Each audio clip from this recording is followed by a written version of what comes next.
La noche de Nochebuena, la casa estaba llena de luces amarillas y del aroma dulce de la canela.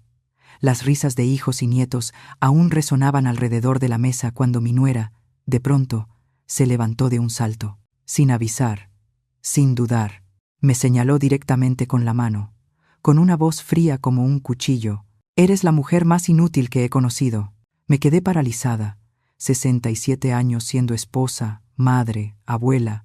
Jamás imaginé que sería juzgada así, en plena cena familiar. Con calma, bajé el vaso, escuché claramente los latidos de mi corazón en el pecho, la miré a los ojos y dije una frase muy pequeña, pero suficiente para dejar la mesa entera en silencio. Entonces, a partir de hoy, no me vuelvas a llamar cada vez que necesites dinero. Y en ese preciso instante, entendí que había tocado justo aquello que más le aterraba. Apenas unos minutos después, se escuchó el ulular de la sirena de una patrulla frente a mi edificio. Mi nuera ya había llamado al 911 y me acusó de amenazar a la familia. En ese momento, una sola pregunta retumbó en mi cabeza. ¿Por qué estaba tan preparada? Porque esto no fue un impulso, fue una trampa cuidadosamente planeada. Pero antes de continuar, de verdad estoy muy feliz de que estés aquí. Si estás viendo este video, dale like, suscríbete al canal y dime desde dónde estás escuchando mi historia en los comentarios. Quiero saber hasta dónde han llegado nuestras historias, porque aquella noche de Navidad no solo cambió la relación dentro de mi familia, sino que también despertó a una mujer que creía haberse acostumbrado a guardar silencio toda su vida. Llegué frente al portón de su casa, exactamente a la hora que Mariana me había escrito en su último mensaje. Las 4:30 de la tarde. Ni antes ni después. Ese día, el clima en Juriquilla estaba fresco. El viento traía consigo el aroma a pino y canela de las casas que ya comenzaban a prepararse para Nochebuena. Apagué el motor del coche, me quedé sentada unos segundos, acomodé la bufanda alrededor de mi cuello y respiré hondo. No sé por qué, pero dentro de mí había una sensación muy extraña. No era exactamente preocupación, tampoco emoción, sino algo parecido a cuando uno entra a una habitación demasiado limpia, demasiado silenciosa, donde todo parece haber sido acomodado de antemano para que alguien interprete un papel específico. La puerta se abrió y Mariana ya estaba ahí. Sonreía de manera amplia, de ese tipo de sonrisa tan perfecta que cualquier persona desde afuera pensaría, ¿qué nuera tan atenta? Mamá Rocío, me da muchísimo gusto que haya llegado tan puntual, dijo ella, con una voz tan dulce que resultaba un poco excesiva. Asentí con la cabeza y le extendí la charola de capirotada que aún estaba tibia entre mis manos. La hice desde temprano. Ojalá a los niños les guste. Mariana tomó la charola, la miró apenas un segundo y la colocó a un lado, con un movimiento preciso, como si fuera un gesto practicado muchas veces. Me di cuenta de eso, pero no dije nada. En la sala, el árbol de Navidad era tan alto que casi tocaba el techo. Las luces amarillas parpadeaban suavemente. El aroma del ponche caliente flotaba en el aire, mezclado con el sonido de villancicos que se escuchaban a un volumen justo, agradable. Sofía fue la primera en correr hacia mí. Me abrazó con fuerza. Su cabello suave rozó mi cuello y sentí cómo el corazón se me encogía. Abuela, te extrañé muchísimo. Gael venía detrás de ella, ya más alto que yo, intentando mantener la compostura de sus 16 años, aunque no lograba ocultar la sonrisa. ¿Ya llegaste, abuela? ¿Cómo estás? Esteban salió de la cocina, se secó las manos en un trapo y me dio un abrazo fuerte. En ese instante me dije a mí misma que quizá estaba pensando de más. Tal vez todo estaba bien. Tal vez la familia es así, a veces distante, a veces incómoda, pero al final sigue siendo sangre. Mariana se movía por la casa con rapidez. Me ofreció sentarme, me sirvió agua, me hizo algunas preguntas de cortesía sobre mi salud, sobre cómo estaba el clima últimamente en Querétaro. Cada palabra era correcta, cada gesto educado, demasiado educado. Noté que cada vez que Esteban se daba la vuelta, la mirada de Mariana pasaba sobre mí muy rápido, afilada y fría, y de inmediato volvía a ser dulce, cuando alguien más la observaba. «Descanse, mamá», dijo Mariana, apoyando suavemente la mano sobre mi hombro. «Yo me encargo de todo». Le sonreí en respuesta, pero dentro de mí una vocecita susurró: «¿Desde cuándo una nuera necesita recalcar tanto que ella se encarga de todo?» Miré alrededor de la casa. Los muebles nuevos, el sofá que aún olía a piel recién estrenada, la mesa del comedor más grande que la última vez que estuve ahí. Recordé que Esteban había mencionado que el trabajo últimamente estaba pesado, que los gastos habían aumentado. Pero aparté ese pensamiento. No era el momento de preguntar. En la cocina, Mariana estaba de espaldas a mí, acomodando los platillos. La luz caía sobre todo de tal manera que parecía una fotografía de revista, perfecta. Me levanté, por costumbre, con la intención de ayudar. «Déjame ayudarte un poco». «No hace falta», respondió de inmediato, un poco rápido. Luego, como si temiera haber sido muy directa, añadió: «Usted es visita». «Visita». Esa palabra me rozó suavemente. No dolió, pero fue suficiente para hacerme entender cuál era mi lugar dentro de esa casa. Regresé a la sala y me senté junto a Sofía. Me enseñó su vestido nuevo y me preguntó si me gustaba. Gael encendió la televisión y bromeó con su papá. Todo parecía tranquilo, pero esa tranquilidad se sentía como el agua quieta antes de una tormenta fuerte, sin viento, sin olas, solo un silencio extraño. Mariana sacó una charola con postres y la colocó sobre la mesa auxiliar. La miré por reflejo, buscando la capirotada que había llevado. No la vi. Volví a mirar, más despacio. Tampoco estaba. En ese instante, una sensación confusa me recorrió la espalda, no por el postre, sino por algo muy familiar. La sensación de haber sido desplazada a un lado, con suavidad, en silencio, sin previo aviso. Mariana regresó, se cruzó con mi mirada y volvió a sonreír con esa perfección calculada. «Ya casi está todo listo», dijo. «Solo hay que esperar un poquito más». Asentí con la cabeza. Pero dentro de mí, una pregunta surgió en silencio, más clara que nunca.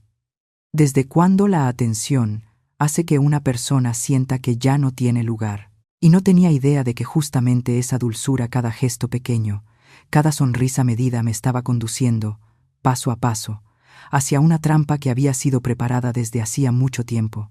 Mariana volvió a la cocina y me llamó con una voz tan suave como el viento al rozar las cortinas.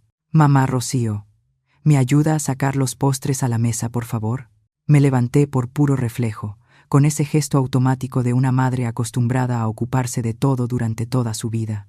En la cocina, la luz blanca caía sobre las charolas de flan dorado, los pasteles comprados ya cortados con precisión, decorados con esmero, como si vinieran directamente de una pastelería. Miré cada charola, despacio, con cuidado. Luego observé el estante de al lado, la encimera, el horno. No estaba. Guardé silencio unos segundos, como si hubiera pasado algo por alto. «¿Dónde quedó la capirotada que hice, hija?», pregunté, con voz tranquila, aunque el corazón empezó a encogérseme ligeramente. Mariana no se volteó de inmediato. Siguió secándose las manos, acomodando los cubiertos, como si mi pregunta fuera apenas un ruido muy pequeño dentro de esa cocina amplia. «Ah, ¿eso?», dijo al fin, girándose con una sonrisa tenue. La guardé. Hoy hay muchas cosas, y lo comprado es más práctico. También se limpia más rápido. Su respuesta cayó entre nosotras de forma limpia, sin una palabra de más ni de menos. Asentí por reflejo, pero en mi mente apareció de inmediato la imagen de Gael cuando era niño, parado sobre una silla en la cocina, esperando que yo espolvoreara la última capa de pan sobre la charola de capirotada, con los ojos brillantes de emoción. A Gael le gustaba mucho ese postre desde pequeño, dije con suavidad, como si solo recordara una anécdota. Siempre me lo pedía cada Navidad. Mariana alzó apenas una ceja. Solo un poco, muy rápido, pero lo suficiente para que yo lo notara. «Los niños cambian», mamá respondió con calma. «No todas las tradiciones tienen que conservarse para siempre». Me quedé ahí, con la charola en las manos, sin dar un solo paso. El aire en la cocina se volvió denso de pronto. Sabía que debía guardar silencio, que lo mejor era asentir y dejar pasar el momento, pero había algo en su tono que no pude ignorar. He preparado este postre durante más de 30 años, dije despacio. Para mí, no es solo comida.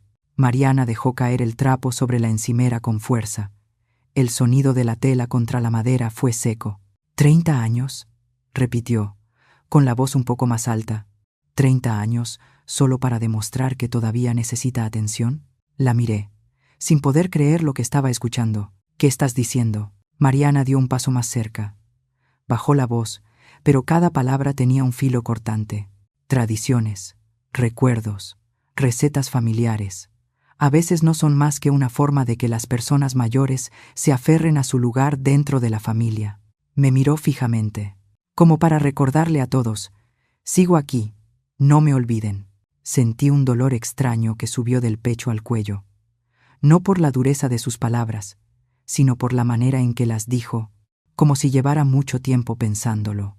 Abrí la boca para responder, pero la cerré de inmediato. Entendí que cualquier explicación en ese momento solo me haría encajar en la imagen que ella acababa de dibujar.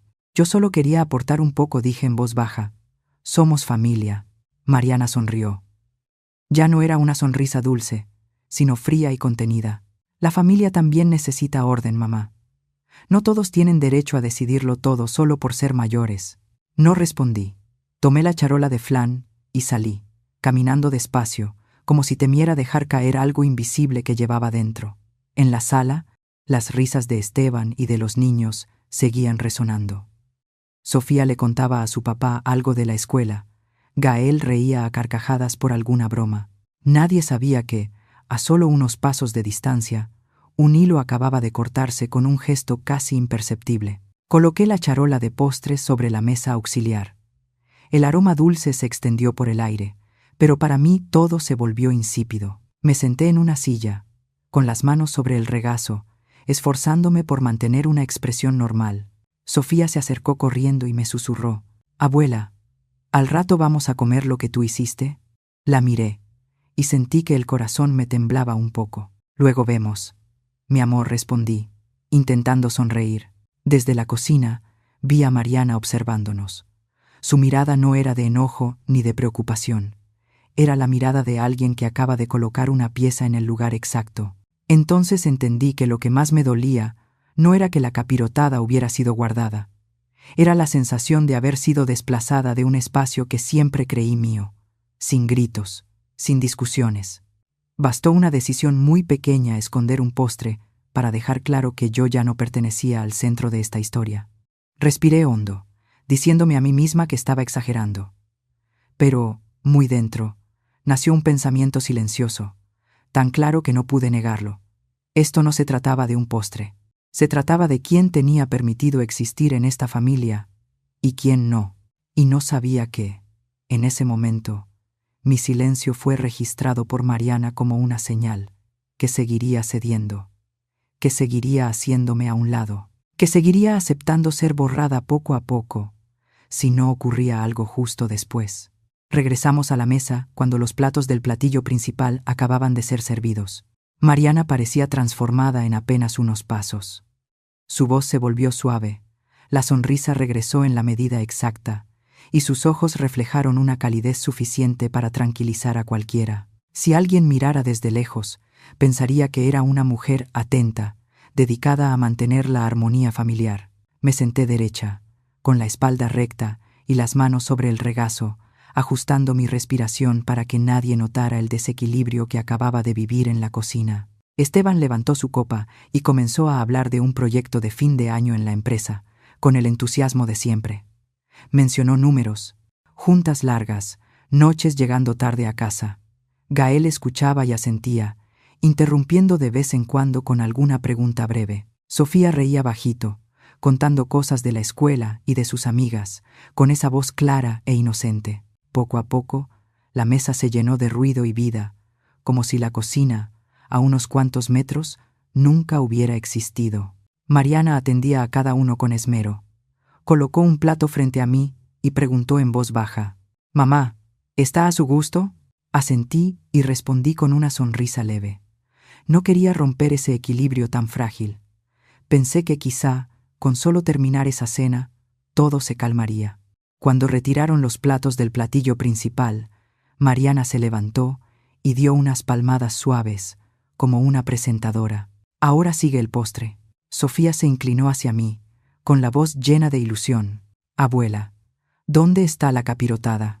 La pregunta sonó natural, clara, sin ninguna intención más que la emoción habitual de una niña. No alcancé a abrir la boca cuando Mariana respondió de inmediato, tan rápido que me sobresalté. Este año la abuela no hizo eso. Corazón, dijo ella, con un tono ligero, está cansada. Volteé a mirar a Mariana. Ella no me miraba. Sus ojos estaban puestos en Sofía, con una sonrisa amable, palabras suaves, como si todo hubiera sido ensayado. En ese instante, sentí un dolor punzante en el pecho, no por ver mi esfuerzo negado, sino por haber sido colocada en una historia que no era la mía. Gael frunció el ceño. Pero yo vi la charola en la cocina, dijo, con seguridad. En el mueble, tenía pan encima, igualito al que hace la abuela. Mariana se quedó quieta apenas un instante. Luego sonrió. Ah, eso es algo que sobró de otro día, mijo. No es nada especial. Pero yo me acuerdo bien de que hoy la abuela la trajo, insistió Gael, mirándome, buscando una confirmación. La abuela hace capirotada todos los años. El ambiente en la mesa empezó a tensarse. Esteban dejó de hablar y miró de su hijo a su esposa. Sofía guardó silencio, con los ojos bien abiertos. Sentí cómo mi corazón aceleraba, pero seguí sin decir nada. No quería convertir aquello en un enfrentamiento frente a los niños. Mariana dejó caer la cuchara con fuerza sobre la mesa. El sonido del metal contra la madera fue seco. Gael, siéntate, ordenó, con la voz repentinamente dura. Ya te lo dije. El postre de hoy es el que está en la mesa. No hace falta preguntar más. Los dos niños se quedaron inmóviles. Sofía bajó la cabeza y entrelazó las manos. Gael se levantó apenas de la silla y volvió a sentarse, con los labios apretados. El bullicio de antes desapareció, como si nunca hubiera existido. La habitación quedó envuelta en un silencio pesado. Esteban se aclaró la garganta. ¿Qué pasa, amor?, preguntó, intentando mantener un tono suave. Solo es un postre. Mariana se volvió hacia su esposo. La sonrisa regresó, pero había algo rígido en ella. Solo quiero que todo esté en orden, dijo. Ya sabes que en estas fechas todo se puede salir de control fácilmente. Gael me miró, con los ojos llenos de confusión. Abuela, me llamó, muy bajito. Miré a mi nieto, que crecía día a día frente a mis ojos. En su mirada había una sensación de injusticia aún inmadura, ese tipo de emoción que es tan difícil de ocultar a los 16 años. Yo sabía que bastaba con que dijera una sola palabra para que todo estallara. También sabía que, si guardaba silencio, la historia terminaría exactamente como Mariana quería. Mariana no dejó pasar ese instante. Cortó un pedazo grande de pastel, lo colocó en su plato y luego me miró fijamente. A veces dijo, con una voz lo suficientemente alta para que todos la escucharan, los adultos necesitan aprender a aceptar que no todas las tradiciones deben conservarse solo porque ya son viejas. Esa frase fue como una bofetada invisible. Esteban no lo notó. Sofía no lo entendió del todo. Pero yo sí. Mariana no estaba hablando del postre, estaba hablando de mí. Respiré hondo. Sentí cómo mis manos se enfriaban. En mi mente aparecieron los años en los que, en silencio, hice de todo para tener un lugar en la vida de mis hijos y nietos. Las comidas, los pequeños regalos, las llamadas para preguntar cómo estaban. Y ahora, con apenas unas frases, todo quedaba reducido a 2 palabras: pasado de moda. Gael me miró. Luego miró a Mariana. Pero a mí me gusta la capirotada de mi abuela, dijo, con una voz baja pero firme. Me gusta porque es de ella. Mariana se volvió bruscamente hacia él. ¡Gael!, le gritó. Solo una palabra, pero fue suficiente para que Sofía se sobresaltara y se le llenaran los ojos de lágrimas. Ya es suficiente. La calidez de la mesa se evaporó por completo. Ya no escuchaba los villancicos, aunque la música seguía sonando en algún lugar de la sala. Miré alrededor de la mesa, uno por uno. Esteban guardaba silencio, evitando mi mirada. Sofía bajó la cabeza. Gael se quedó rígido. Y entonces comprendí que, en esa cena de Navidad, lo más doloroso no fue la mentira. Fue la humillación, cuidadosamente disfrazada, frente a los niños que yo tanto amaba. La cena terminó envuelta en un silencio pesado, más largo de lo que imaginé. Mariana fue la primera en levantarse y comenzó a recoger los platos con rapidez, como si quisiera cortar de raíz el malestar que aún flotaba sobre la mesa. Habló con un tono lo suficientemente alto, muy natural, muy razonable. Esteban, ve al patio trasero con Gael a revisar las luces, ¿sí? Creo que hace rato estaban parpadeando. Luego se volvió hacia Sofía. Tú sube a cambiarte, hija. Al rato te llamo para tomar ponche.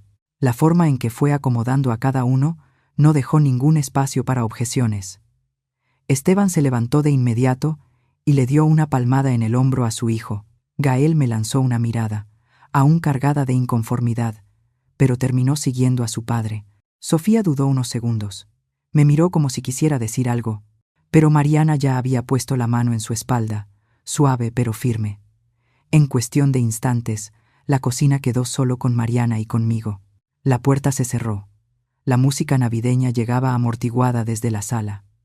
Me apoyé en la encimera, sintiendo cómo el cansancio me recorría los huesos. Mariana siguió lavando los platos, de espaldas a mí. El sonido constante del agua cayendo marcaba un ritmo casi mecánico. Por fin quedó todo en calma, dijo, sin voltearse. Su voz ya no era dura ni fingidamente dulce, solo fría. Respiré profundo. ¿Hiciste eso frente a los niños? ¿De verdad te parece bien? Mariana soltó una risa muy baja. Los niños necesitan aprender a aceptar las decisiones de los adultos, respondió. Eso es lo que les estoy enseñando. Di un paso más y me coloqué frente a ella. Les estás enseñando a mentir, dije, bajando la voz. Y les estás enseñando que su abuela no tiene voz. Mariana cerró la llave del agua y se giró hacia mí. Esta vez, su mirada no ocultaba nada. Mamá Rocío, dijo despacio, ¿de verdad todavía no lo entiende? Guardé silencio. Esta es mi casa, mis hijos. Mi familia, continuó Mariana, dejando caer cada palabra como pequeñas piedras.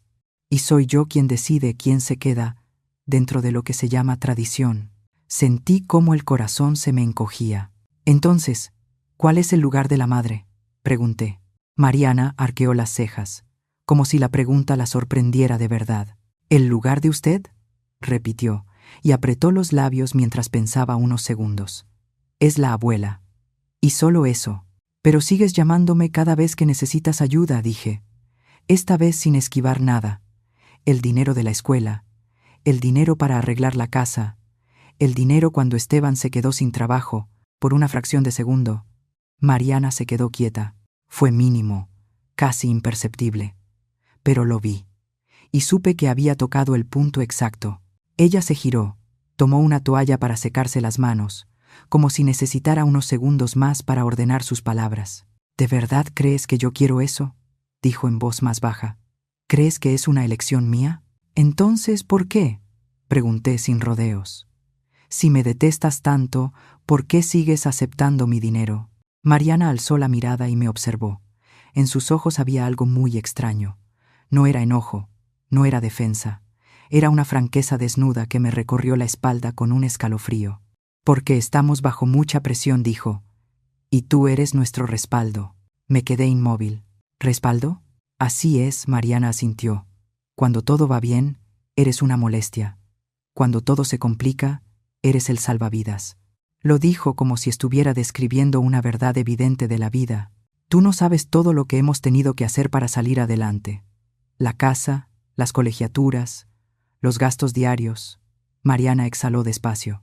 Tú ayudas y nosotros aceptamos. No porque queramos, sino porque tenemos que hacerlo.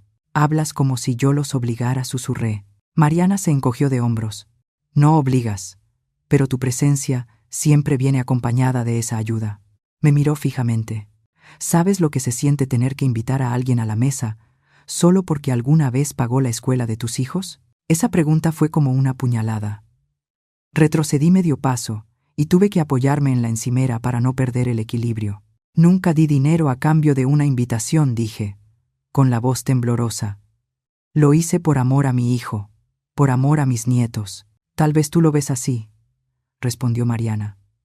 Pero para nosotros siempre viene acompañado de una sensación de deuda. Se acercó un poco más. Su voz bajó, pero se volvió más afilada. Y estoy cansada de pagar ese precio. Cerré los ojos por un instante.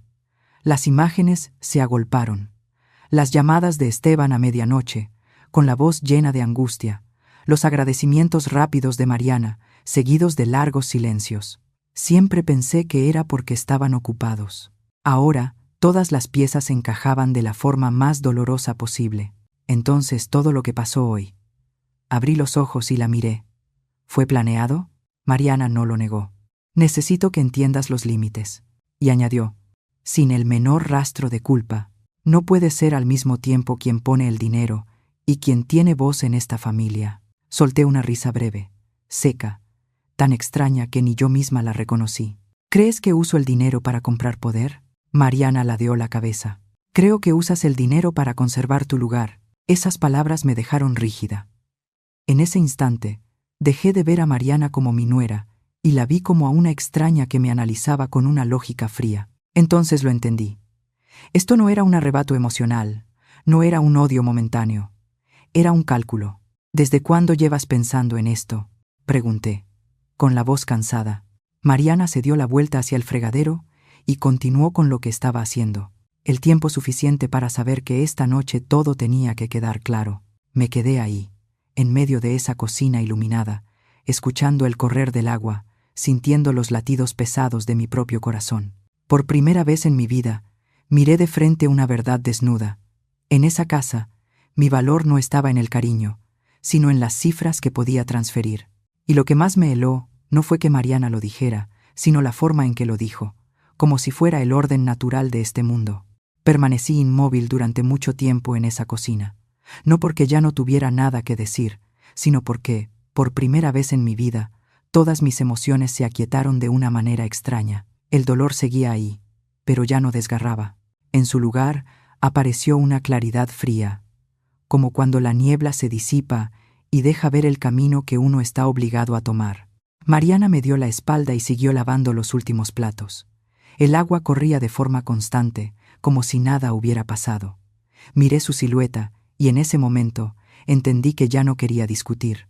Ya no quería explicar que yo daba dinero por amor, que nunca quise controlar a nadie, porque para Mariana, cualquier intención ya había sido reducida a conveniencia. Hablé entonces, con una calma que incluso a mí me sorprendió.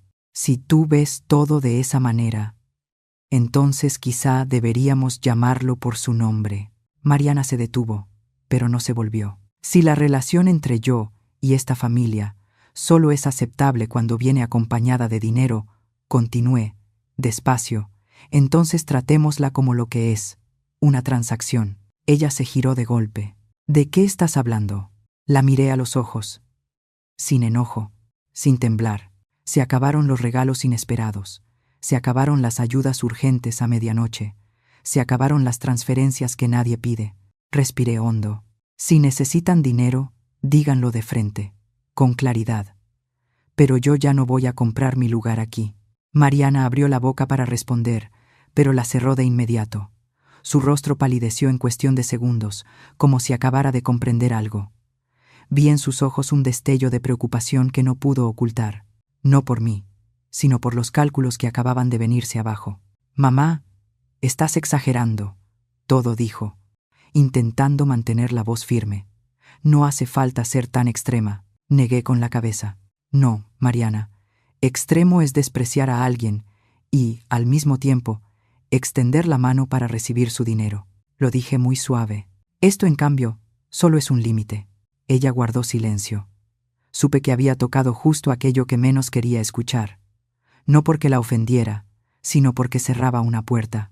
En ese momento, Esteban entró a la cocina. Nos miró a las dos, confundido. «¿Qué pasa?», preguntó. «¿Por qué se siente tan tenso el ambiente?». Mariana se volvió hacia él, y al instante su voz se suavizó. «Nada, solo un pequeño malentendido». Miré a Esteban, al hijo que crié con toda mi vida, y vi en sus ojos ese cansancio familiar, esa costumbre de evitar los conflictos que no quiere enfrentar. No lo culpé, Pero tampoco podía seguir cargando yo con ese silencio por él. Hijo, dije, creo que ya me voy. ¿Irte? Esteban se sorprendió. ¿Tan temprano? Ni siquiera hemos tomado el ponche. Estoy cansada, respondí. Y esta vez no es una excusa. Mariana se quedó inmóvil. Me miró a mí, luego a Esteban, como si estuviera calculando algo más. Quédate un ratito más, dijo, con un tono distinto. Los niños quieren. Sonreí apenas. Otro día. Me giré para tomar mi abrigo. Sofía bajó corriendo las escaleras y al verme se detuvo en seco. «Abuela, ¿a dónde vas?», preguntó, con la voz inquieta. Me agaché y la abracé, respirando el aroma familiar de su cabello. «La abuela se va a casa, mi amor. Está un poco cansada». Gael estaba detrás de su papá, mirándome fijamente. Su mirada parecía querer decir algo, pero al final solo asintió en silencio. Yo sabía que dentro de él había una pregunta mucho más grande que la capirotada. Esteban me acompañó hasta la puerta. Antes de abrirla, se detuvo. «Mamá», dijo en voz baja, «¿de verdad pasa algo?». Lo miré. En sus ojos vi la confusión de alguien que siempre intenta mantener la paz sin elegir ningún lado. Puse mi mano sobre su brazo. «Estoy bien», le dije. «Solo necesito tiempo para acomodar algunas cosas». «¿Qué cosas?», preguntó él. Sonreí, sin responder. Hay cosas que, dichas en ese momento, solo complican más todo. Me puse el abrigo y salí. El aire frío de la noche llenó mis pulmones y me despejó por completo. Cuando el coche arrancó, miré la casa detrás de mí. Las luces seguían encendidas, la música seguía sonando. Todo permanecía igual, excepto una cosa: mi lugar dentro de esa casa. De camino a casa, no lloré. Tampoco sentí enojo, solo una calma muy profunda, como la superficie de un lago después de la tormenta. Pensé en los años en los que me acostumbré a dar sin preguntar, a ceder para poder quedarme. Y por primera vez me hice una pregunta que nunca antes me había atrevido a formular. Si no hubiera dinero, ¿seguiría siendo considerada familia? Me detuve frente a mi pequeño departamento. La luz amarilla conocida se escapaba por la ventana. Entré, colgué el abrigo y me senté en la vieja mesa de la cocina.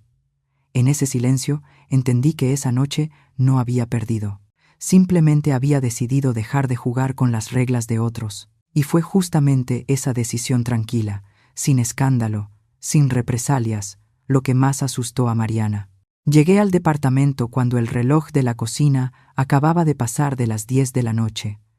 El espacio familiar me recibió con una quietud reconfortante, tan distinta a la tensión que aún sentía sobre los hombros. Colgué el bolso, me quité los zapatos y encendí la luz de la cocina. El resplandor amarillo cayó sobre la mesa de madera gastada, donde había comido tantas veces sola a lo largo de los años. En ese momento no me sentí sola, me sentí lúcida. Puse agua a hervir y preparé una tetera de manzanilla. El vapor subió lentamente. El aroma suave llenó la cocina pequeña, como un gesto silencioso de consuelo. Me senté, abrí el cajón y saqué la libreta de tapas gastadas que usaba para anotar mis gastos mensuales. Sin dudarlo, pasé a una hoja en blanco, tomé el bolígrafo y empecé a escribir. Al principio solo pensaba anotar algunos gastos recientes, pero los números empezaron a encadenarse solos.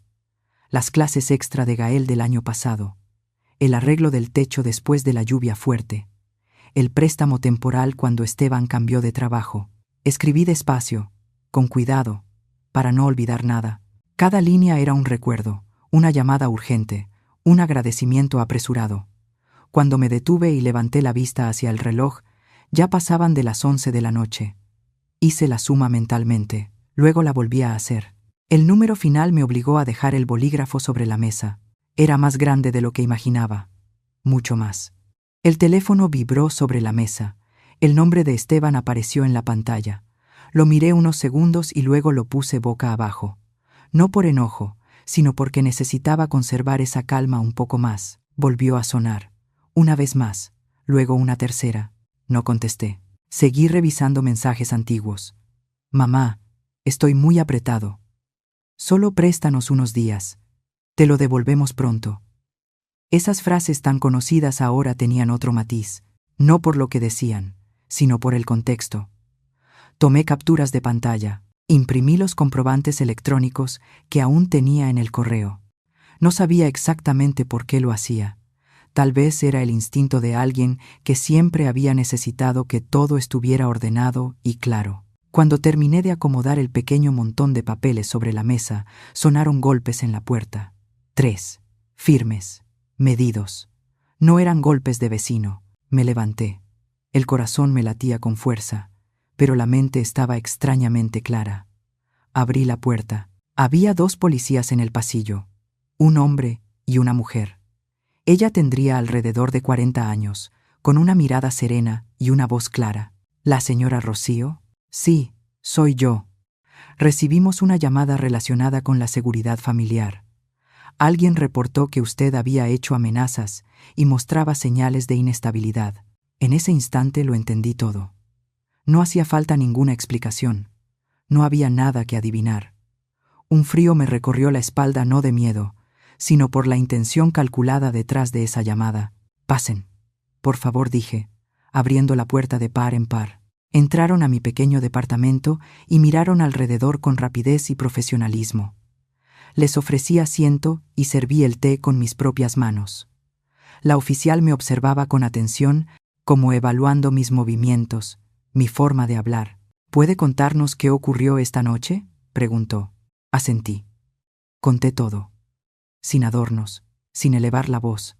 Hablé de la cena, de la conversación en la cocina, de mi decisión de poner límites financieros.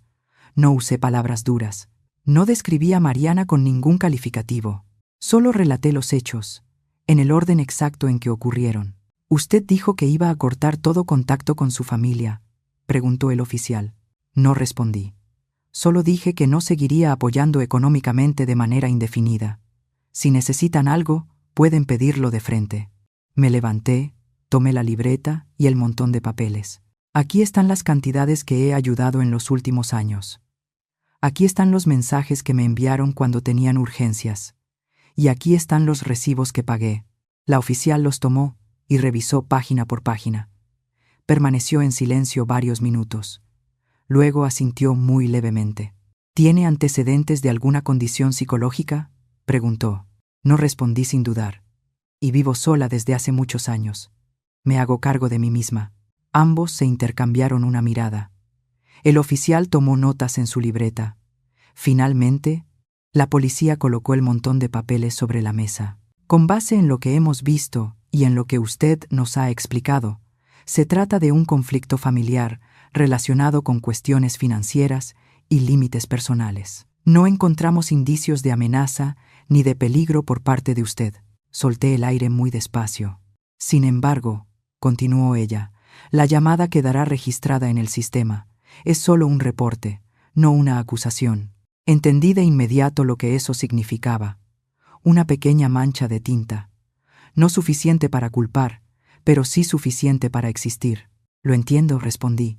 Cuando se levantaron para irse, la policía se detuvo un momento en la puerta y me miró una vez más. Ha mantenido la calma muy bien, dijo. No cualquiera lo logra en una situación así. La puerta se cerró. El departamento volvió al silencio. Me quedé recargada en la puerta un largo rato. Luego regresé a la mesa de la cocina. Miré el montón de papeles. Miré la libreta. Miré la tetera ya fría. En ese momento, el teléfono volvió a vibrar. Un mensaje de Esteban. Mamá, la policía vino a la casa a preguntar. Mariana está muy alterada. Por favor, llámame. Dejé el teléfono a un lado. Un pensamiento muy claro se formó en mi mente. Esa llamada no era para proteger a nadie. Era una jugada, una forma de crear un antecedente, para que, si algún día yo decía algo o hacía algo, mi palabra quedara bajo sospecha. No sentí miedo. Solo sentí claridad. Reuní los documentos, los acomodé con cuidado en una carpeta y la guardé en el cajón del escritorio. No sabía cuándo la necesitaría, pero sí sabía algo. A partir de esa noche, ya no volvería a moverme en la penumbra de la ambigüedad. Afuera, la ciudad seguía en calma. El sonido lejano de los autos, el viento corriendo por el pasillo. Me senté, di un sorbo al té frío, y en ese silencio entendí que Mariana había dado un paso muy lejos. y, sin querer, me había permitido ver todo el tablero. Después de esa noche, casi no dormí. No por miedo, sino porque algo se había despertado dentro de mí, algo que durante años había decidido ignorar. Apenas amaneció, preparé café, me senté en la mesa de la cocina, abrí la computadora portátil e ingresé a mi cuenta bancaria. Esta vez no miré por encima, como otras veces. Revisé línea por línea. Filtré los movimientos por mes, luego por año. Empecé a notar un patrón que me apretó el pecho. Los gastos urgentes, colegiaturas, reparación del auto, el pago inmediato de alguna factura, solían aparecer justo en los meses en que Esteban tenía los mejores ingresos. No cuando estaba desempleado, no cuando realmente estaba contra la pared, sino cuando, en teoría, su familia podía arreglárselas sola. Abrí el correo y comparé fechas. Ese mismo mes, Mariana había publicado fotos en un spa, con una toalla blanca en la cabeza y una taza de té de hierbas a un lado. Otro mes, presumía una bolsa nueva, con un texto ambiguo sobre consentirse después de un año pesado. No sentí envidia. Solo vi dos historias paralelas. Una que me contaban a mí, escasez, presión, ayuda urgente, y otra que le contaban al mundo comodidad, autocuidado, compras sin titubeos. Cerré la computadora y mantuve los ojos cerrados unos segundos. Una sensación muy clara se levantó dentro de mí. Ya no quería suposiciones. Necesitaba ver con mis propios ojos. Esa misma tarde, manejé hasta el fraccionamiento donde vivían Esteban y Mariana. No avisé. Tampoco tenía intención de entrar. Me estacioné del otro lado de la calle, bajo la sombra de un jacaranda que ya había perdido casi todas sus hojas. El sol era suave. La calle estaba tranquila. Esperé. Alrededor de las 2:30 de la tarde, entró una camioneta grande. El logotipo de una tienda de muebles de alta gama se veía claramente en el costado. Dos hombres bajaron y abrieron la parte trasera. Sacaron un comedor de madera completamente nuevo, con sillas acolchonadas, aún envueltas en plástico. Me quedé inmóvil, con las manos sobre el volante, sintiendo cómo mi corazón empezaba a latir más despacio, de una forma extraña. No habían pasado ni 30 minutos cuando Mariana llegó. Bajó del coche con varias bolsas grandes de compras, con nombres de tiendas conocidas por quienes no viven contando cada peso. Reía y hablaba con los repartidores. Firmó los papeles con rapidez, con seguridad. No había en ella ni rastro de alguien bajo presión financiera. Mis ojos se quedaron fijos en la hoja de garantía que uno de los repartidores sostenía. Cuando él se giró, una ráfaga de viento levantó el papel apenas un instante. Fue suficiente para que viera el nombre. No era exactamente el mismo, no era completamente incorrecto, pero tenía una letra distinta, como si alguien lo hubiera modificado a propósito. Entrecerré los ojos, tratando de grabarlo en mi memoria. El corazón me latió con más fuerza. No regresé a casa de inmediato. Me detuve en una cafetería pequeña y me senté en una mesa discreta. Saqué el teléfono y busqué correos antiguos relacionados con garantías de electrodomésticos que yo había pagado por ellos en el pasado. Una vez más, aparecieron pequeñas variaciones en la forma en que estaba escrito el nombre de Mariana. A veces completo, a veces sin acentos, a veces con una letra añadida. Detalles que antes nunca había notado y que ahora empezaban a formar una línea inquietante. Escribí el nombre que había visto en el buscador. La primera vez no apareció nada. Probé con otra variante. Luego añadí el nombre de una ciudad en otro estado. Sentí el pecho cerrarse cuando apareció un resultado. Un expediente civil antiguo, de varios años atrás, relacionado con un conflicto financiero en una empresa pequeña. El nombre del demandado era muy similar. La edad coincidía. La ocupación también. Me quedé inmóvil. Abrí algunos enlaces más. Encontré una nota local archivada. No era larga. No era escandalosa. Solo hablaba de un caso de apropiación de dinero que se había resuelto fuera de los tribunales. El expediente estaba sellado. No había fotografías. Pero era suficiente para entender. Cerré la computadora, con las manos ligeramente temblorosas. No quería creerlo, pero las piezas no dejaban de encajar. Se unían con una precisión que me resultaba insoportable. Esa noche regresé al departamento y volví a abrir el expediente que había preparado desde la noche anterior. Agregué copias de estados de cuenta, correos electrónicos, las fotografías que había tomado desde lejos. No sabía exactamente para qué me estaba preparando, pero sí tenía algo claro. Esto ya no era solo un conflicto familiar. Pensé en la manera en que Mariana hablaba del dinero, en la mirada de preocupación cuando marqué un límite, en la llamada apresurada a la policía. Todo adquiría ahora otro significado. No era miedo a perder control, era miedo a perder la fuente. Recordé sus palabras en la cocina. Mamá es el respaldo. En ese momento pensé que era solo crueldad. Ahora entendía que era una estrategia. Cayó la noche. La ciudad afuera estaba en silencio. Yo me quedé sola, frente a esas pruebas pequeñas pero cada vez más nítidas. Un pensamiento empezó a tomar forma, frío pero lúcido. Mariana no solo quería mi dinero, estaba preparando una salida. Y si eso ocurría, Esteban y los niños serían quienes cargarían con las consecuencias más duras. Cerré los ojos y respiré hondo. Ya no era la mujer que solo sabía dar en silencio. Tampoco tenía intención de vengarme, pero sabía que no podía quedarme inmóvil, porque esta vez, mi silencio no solo me lastimaría a mí, también podría destruir a la familia de mi hijo. Y entendí, con absoluta claridad, que a partir de ese momento, cada paso debía ser exacto. A la mañana siguiente, apenas colgaba el abrigo cuando sonó el teléfono. Un número desconocido. Dudé unos segundos y contesté. ¿La señora Rocío? Una voz femenina, grave y clara, con la calma de quien está acostumbrada a decir verdades difíciles. Soy Lucía Hernández, investigadora de la Unidad de Delitos Financieros. Me senté. Sí. La escucho. Fue directa, precisa. Mariana estaba vinculada a una cadena de expedientes financieros que se extendían por varios años y varios estados. Habían seguido el rastro, reunido información, pero les faltaba una última pieza, una acción activa que demostrara la intención de continuar con la apropiación.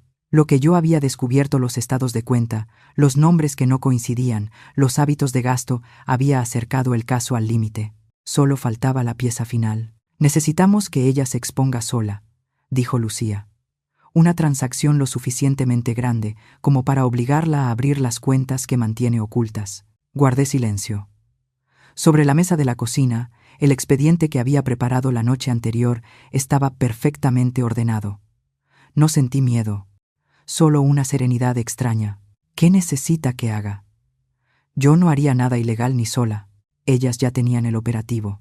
Yo solo debía actuar como lo haría cualquier madre que quiere proteger a su familia. El plan era tan simple como frío. Yo invitaría a Mariana a tomar café en un lugar céntrico, donde el equipo pudiera observar. Yo solo hablaría. El seguimiento y cualquier acción serían responsabilidad de ellas. Le diría que, después de la Nochebuena, había pensado mucho, que quería adelantar una cantidad grande para asegurar el futuro de Esteban y de los niños para quedarme tranquila, pero que, por cuestiones de impuestos y trámites, necesitaba que me diera toda la información bancaria para hacerlo correctamente. Si ella actúa de forma legal, dijo Lucía, involucrará a Esteban. Si no, querrá manejarlo sola. Asentí, aunque sabía que Lucía no podía verme. Conocía a Mariana lo suficiente para saber qué elegiría. 3 días después, envié el mensaje. Mariana, me gustaría hablar contigo. ¿Podemos vernos para tomar un café? La respuesta llegó muy rápido. Una frase corta, correcta, más formal de lo habitual. Pude leer en ella la cautela y también la curiosidad. El café estaba iluminado, con el movimiento justo. Llegué temprano y elegí una mesa junto a la ventana. Cuando Mariana entró, noté que había cambiado su forma de vestir. Sobria, cuidada, sin ostentación. Sonrió y se sentó frente a mí. Mamá, me da gusto que me hayas llamado. Hablé despacio, con cuidado, como si pesara cada palabra. Me disculpé por la tensión de aquella noche. Hablé del futuro de Esteban, de Gael y de Sofía. Dije que quería dejar todo claro, sin compromisos ambiguos. Cuando mencioné la cantidad, sus ojos se iluminaron muy rápido, casi imposible de ocultar. Una suma así debe hacerse con todos los trámites en regla, dije. Necesito la información de las cuentas, todas las cuentas que usa la familia. Mariana asintió de inmediato. Yo me encargo, respondió. Esteban está muy ocupado. Yo siempre he manejado las finanzas de la casa. En ese instante supe que habíamos llegado al punto exacto. Sacó el teléfono, abrió sus notas y empezó a leer. Cuenta conjunta, cuenta personal, una cuenta de respaldo para mover gastos, y luego otro nombre. Yo mantuve el rostro sereno. Hice algunas preguntas técnicas. Mariana respondió con fluidez. Demasiada fluidez. No sabía que, en una mesa cercana, Lucía estaba registrándolo todo. Cuando Mariana se levantó y salió del café, yo me quedé sentada unos minutos más. El teléfono vibró. Un mensaje breve. Tenemos lo suficiente. A la mañana siguiente, Esteban me llamó. Su voz estaba hecha pedazos. Mamá, dicen que Mariana fue detenida. Dicen que no era quien nosotros creíamos. No pregunté nada más, solo escuché. Esa misma tarde, Gael y Sofía llegaron a mi departamento. Se quedaron de pie frente a la puerta, inseguros, y luego me abrazaron con fuerza. Nadie dijo nada, no hacía falta. Los días siguientes pasaron despacio. Esteban se derrumbó y luego empezó a levantarse, poco a poco. La verdad, cuando sale a la luz, duele, pero también aclara. Yo no reproché, no señalé. Solo estuve ahí, no con dinero, sino con una presencia sin condiciones. Una tarde, mientras ordenaba el cajón de la mesa de la cocina, encontré un sobre viejo que nunca había abierto. Tenía mi nombre, escrito con una letra conocida y ordenada. Lo dejé a un lado. No lo abrí. No tenía prisa. Hay cosas que necesitan su momento. No. Gané humillando a nadie. No necesité demostrar quién tenía razón con palabras duras. Gané con límites, los límites del respeto, y con la verdad. Conservé mi dignidad y, más importante aún, protegí a los niños de un ciclo que no merecían heredar. Cuando ellos regresaron a casa, después de todos los trámites finales, la casa estaba extrañamente silenciosa. Sobre la mesa nueva del comedor, la luz de la tarde caía en un rincón sereno. Cuando regresaron a casa, encontraron un último sobre, con mi nombre en él. Cuando la casa volvió poco a poco a quedar en silencio, me senté sola durante mucho tiempo y pensé en todo lo que había sucedido. Entendí que hay momentos en los que el silencio no es resignación, sino una forma de escucharse a uno mismo. Hay límites que, si no los trazamos con nuestras propias manos, nadie lo hará por nosotros. Y también hay verdades que, aunque duelan, siguen siendo el único camino que conduce a la paz. Gracias por escuchar mi historia. Si tocó tu corazón, dale like, suscríbete y cuéntame si tú estuvieras en mi lugar. ¿Qué harías? Porque tal vez tus palabras hoy podrían dar calor a alguien que necesita esperanza.